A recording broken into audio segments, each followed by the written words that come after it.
নাহিদ রানা প্রথম আলোর সাক্ষাৎকারে তিনি বলেন যে যখন যে দেশে যাবেন আবহাওয়া, উইকেট কন্ডিশন সব কিছু আলাদা হবে। আমরা পেশাদার ক্রিকেটার, এটা বলার সুযোগ নেই যে খেলা কঠিন, আবহাওয়া আমাদের স্বার্থের বাইরে। আমরা যেহেতু খেলছি সব জায়গায় মানিয়ে নিতে হবে। বলা যাবে না এই ব্যাটিং উইকেট কিংবা বোলিং উইকেট, যখন যেখানে যাব সেখানে নিজেকে মানিয়ে নিতে হবে।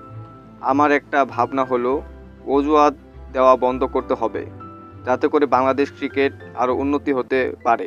বাংলাদেশের অনেক ক্রিকেটার আছে যারা কন্ডিশনকে অপেক্ষা করে অজুহাত দেখায়, যার ফলে বাংলাদেশ কোনো ম্যাচ হারে গেলে তা অজুহাতের মাধ্যমে সমাপ্তি ঘটে।